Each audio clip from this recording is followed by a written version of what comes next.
কেউ যদি হুজুরের লেবাস লাগিয়ে ভণ্ডামি করে আমরা প্রতিবাদ করি না, অন্তত আমি আলী হাসান ওসামার ব্যাপারে জিন্দেগিতে তো কেউ বলতে পারবে না যে কাউকে ছেড়ে কথা বলেছি, কাউকে স্পেস দিয়েছি, তার লেবাস যাই হোক, তার সার্কেল যাই হোক, তার ফ্যান ফলোয়ার যত বেশি হোক, আরে সে পিঁপড়াই হোক আর সে হাতিই হোক, কখনো তো দেখি নাই।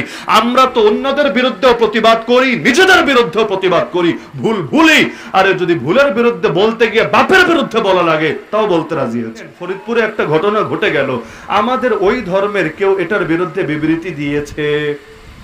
সবার মধ্যেই নাকি ভালো মন্দ আছে, হ্যাঁ আছে, কত সত্য। দরকার ছিল না তাদের লোকেরাও এটার বিরুদ্ধে প্রতিবাদ করবে? আর দরকার ছিল কি না? কেউ যদি হুজুরের লেবাস লাগিয়ে ভণ্ডামি করে আমরা প্রতিবাদ করি না, অন্তত আমি আলী হাসান ওসামার ব্যাপারে জিন্দেগিতে তো কেউ বলতে পারবে না যে কাউকে ছেড়ে কথা বলেছি, কাউকে স্পেস দিয়েছি, তার লেবাস যাই হোক, তার সার্কেল যাই হোক, তার ফ্যান ফলোয়ার যত বেশি হোক, আরে সে পিঁপড়াই হোক আর সে হাতিই হোক, কখনো তো দেখি নাই। আমরা তো অন্যদের বিরুদ্ধেও প্রতিবাদ করি, নিজেদের বিরুদ্ধেও প্রতিবাদ করি, ভুল ভুলই। আরে যদি ভুলের বিরুদ্ধে বলতে গিয়ে বাপের বিরুদ্ধে বলা লাগে তাও বলতে রাজি হচ্ছে। তো ইনসাফ ওরা দেখালো না কেন? এটা যে একটা হত্যাকাণ্ড, এটা যে আইন নিজের হাতে তুলে নেওয়া, এটা বুঝতে তো পিএইচডি করা লাগে না। ভারত থেকে বিবৃতি আসলো না কেন? আর এদেরকে পয়সা দিয়ে সাহায্য করলো না কেন?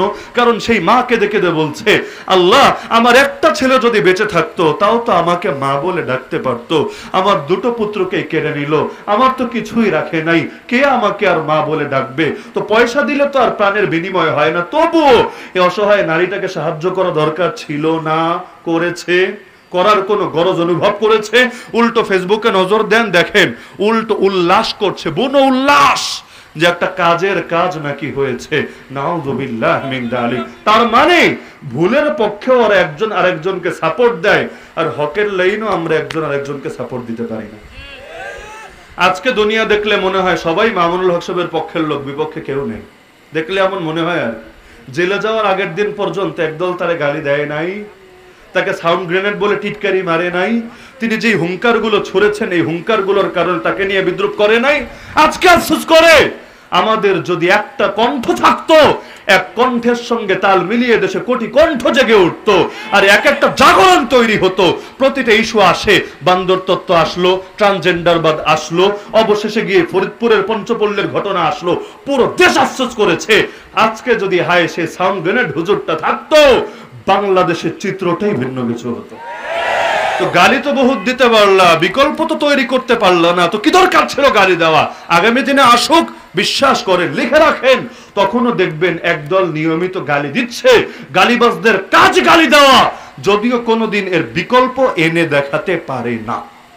তাহলে সুতরাং আমার মূল বার্তা, পুরো আলোচনার খোলাসা এটা যে আল্লাহ নবী সাল্লাল্লাহু আলাইহি ওয়াসাল্লামের জিন্দেগি থেকে এই শিক্ষাটা আল্লাহর হস্তে নেই যে একজন মুসলমানের রক্তকেও বৃথা যেতে দেওয়া হবে না। আল্লাহর জমিন, আল্লাহর দিন জিন্দা করতে হবে, নাহলে মুসলমানদের রক্তের নিরাপত্তা নিশ্চিত করা যাবে না। আরে যেই জাতি নিজেরা নিজেদের অধিকার সুনিশ্চিত করে না, বাতিল এসে কখনোই তাদেরকে তাদের অধিকার বুঝিয়ে দেয় না। সুতরাং যদি চাই কোরআন হেফাজত হোক, আর কোন ঈদের দিন কোন জালেম ঈদগাহে আসা মুসল্লিদের সামনে কোরআন না পড়াক, যদি চাই আল্লাহ নবীর ইজ্জত হেফাজত হোক, দুনিয়ার কোন কোনাকাঞ্চিতেও কেউ যদি নবীর শানে গালিগালাজ করে, ও তার বেঁচে থাকার অধিকারী হারিয়ে ফেলুক। যেমন আমেরিকার দুশ্মন যারা, ওরা যেতে সেই থাকুক না কেন, ওদেরকে আমেরিকা ছেড়ে দেয় না। গোয়েন্দা বাহিনী পাঠিয়ে হোক অথবা আইন লঙ্ঘন করে হোক, যে কোনো ভাবে হোক ওদের উপর অ্যাটাক হানে, ওদেরকে মেরে ছাড়ে। যেমন আফগানিস্তানের বুকে স্বাধীন হওয়ার পরও ওরা একাধিক জনকে টার্গেট করে হত্যা করে নাই, এবং এরপর গর্বের সাথে প্রচার করেছে যে আমেরিকার দুশ্মন যদি মাটির তলে গিয়ে লুকায়, সেখান থেকেও বের করে আমরা হত্যা করবই করব। তো বাহ, আমেরিকার দুশ্মনের ব্যাপারে এত করা হবা, আর আল্লাহর নবীর দুশ্মনের ব্যাপারে আমাদেরকে উদার হতে বলবা। আল্লাহর কসমে বেইনসাফি জিন্দেগি তো আমরা মেনে নেব না।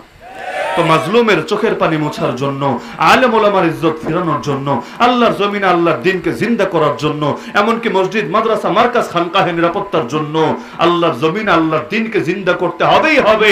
না হলে বাতিলের আগ্রাসনের সামনে বন্যার পানিতে ভেসে আসা খড়কুটোর মতো আমরা হয়তো হারিয়ে যাব শীঘ্রই। মসজিদের হেফাজতের জন্য ইসলাম জিন্দা হওয়া লাগবে না? মাদ্রাসার হেফাজতের জন্য লাগবে না? আরে যেই সময় ব্রিটিশ এসে এই দেশ দখল করেছিল, আমাদের বড়রা তো বলে 18,000 মাদ্রাসায় বাংলায় ছিল, এবং প্রতিটা মাদ্রাসার স্থাবর সম্পত্তি ছিল। চান্দা করে মাদ্রাসা চালানো লাগতো না, কালেকশন করা লাগতো না, নিজের অ্যাসেট দিয়েই তার ভালো মতো চলে যেত। একটা মাত্র অর্ডার 18,000 মাদ্রাসার ভবিষ্যৎকে নিশ্চিহ্ন করে দিয়েছিল। কত মাদ্রাসা গুনে লাভ নাই, কত মসজিদ গুনে লাভ নাই, কত মার্কাজ কত খানকা গুনে লাভ নাই। সবগুলো বন্ধ করতে ওরা খালি একটা কমান জারি করাকেই যথেষ্ট মনে করে। যদিও আমাদের কারণে মানে তাওহীদ জনতার কারণে আজও সেই হিম্মতটা দেখায় নাই। সুতরাং ওদের উপর ভরসা করে লাভ নাই, বাতিলের উপর আস্থা রেখে লাভ নাই। নিজেদের কাজ নিজেদেরকেই করে নিতে হবে। পারবেন তো ইনশাআল্লাহ? পারবেন তো ইনশাআল্লাহ? নাকি আবু জাহালের কাছে গিয়ে আবু লাহাবের বিরুদ্ধে সালিশ দিবেন, বিচার দিবেন? লাভ নাই। ফেরাউনের কাছে হামানের বিরুদ্ধে বিচার দিয়ে কখনো বিচার পাওয়া যাবে না। বরঞ্চ সেই নবী ইউসুফকে যারা জেলে ঢুকিয়েছিল, পরবর্তীতে নবী ইউসুফে কিন্তু সেই মসনদে এসেছিল। এখন আর কে জুলুম করবে না তার উপর, আর না মুসলিম উম্মার উপর। সুতরাং আমাদেরকে আমাদের ফিকির নিজেদেরই করতে হবে। বড় আফসোস ওই সমস্ত মুসলমানের জন্য যারা মুসলমান হয়ে সেকুলার কাজকর্ম করেন না? আপনারা করে না?